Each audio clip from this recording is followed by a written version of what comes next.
Frances Sissy Farenthold has led a remarkable life. One of the first female state representatives in Texas, a candidate for governor, a wife, mother of 5, and a champion of equal rights, and that just scratches the surface. Her story begins in Corpus Christi, where she was born nearly 100 years ago in 1926. Growing up in a relatively poor community, Sissy saw the struggles facing her neighbors, especially non-white minorities. As a young woman, she decided to attend college, graduating from Vassar in 1946. But she didn't stop there. She would go on to law school at the University of Texas. In her law school student body of 800, Sissy was one of just 3 women, and back then, that turned plenty of heads. There was always a lot of talk, but I just left that alone and worked. And I'll tell you, when I had my greatest pleasure was to see my name on the honor roll. Her mostly white, male peers would often make assumptions about why she was there. Do you think they underestimated you because you're a woman, that you were in law school just to meet a husband? Yes, that was the assumption, that you went to meet a prospective husband. That was the last thing on my mind. After graduating law school with honors and working at her father's law office for several years, Sissy married and raised 5 young children. She soon realized there was work to be done in the community, and she didn't approve of the job her elected leaders were doing. They weren't getting the job done that they were supposed to. And I thought, I was voting for these people because I thought they were taking care of these things. They weren't. A rude awakening. A rude awakening. Sissy ran for a seat in the Texas State House of Representatives. She won, becoming the first female representative, and, just as in law school, found herself once again surrounded by men. You had 1 seat. It was you and 149 other men. What was that like, your first day entering the House My first day, chambers? well, the head lobbyist turned to his employees and said, "This little lady." Little lady.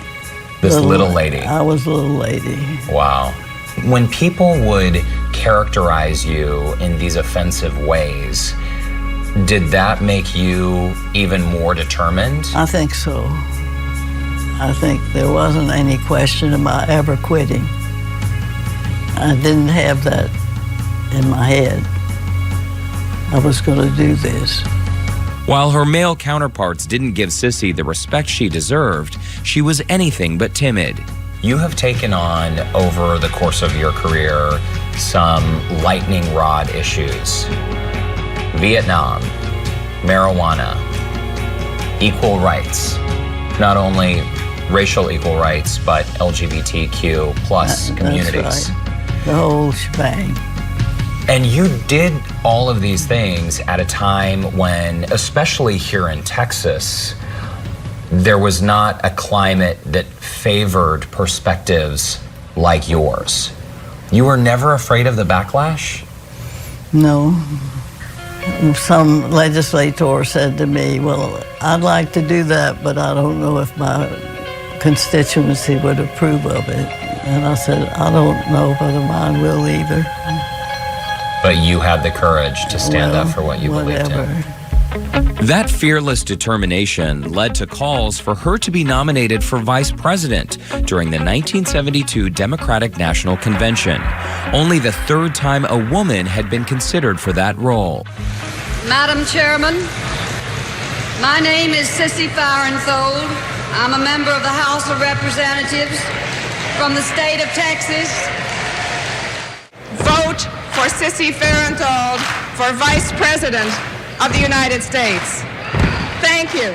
Out of 7 candidates for VP, Sissy, the only woman, placed second.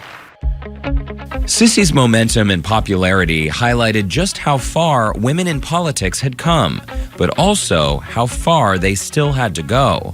Her name was barely recognized in the national media. So I think that when a woman speaks, the custom was not to listen to it.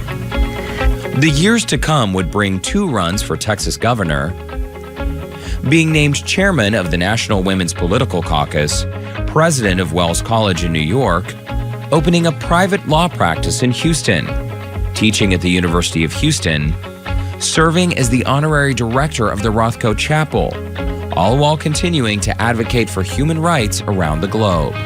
All these decades later, have we made a lot of progress here? We've made some. Today, Sissy remains optimistic about the future of women. And regarding her own accomplishments, Is there anything that stands out in your life that you feel most proud of? I see all the mistakes. Do you really? Well, the things that didn't go the way I'd hoped they would. So you hang on to what does get done. That's about it. she is incredibly humble. I know you're not the type to brag about your career and your accomplishments, but I think that if we could measure the impact that you've had, not just on your community, but the state of Texas and the broader society, I think it's fair to say that you've touched a lot of people's lives, and there are a lot of women you've inspired. There is an awareness that I believe was not there before. I'm hopeful. Well, you're a pioneer, whether you like it or not. That's okay, too. Do you admit that? Yeah. Okay. Such an incredible woman. Yeah, absolutely. And the look back, the footage, the pictures, and really putting it all in perspective. And yet she focuses, she says, on the mistakes and the failures. But what an incredible story. Incredible life, incredible career, so humble. And I was shocked when she said what you just said, that she Yeah. saw all the mistakes, a true hero.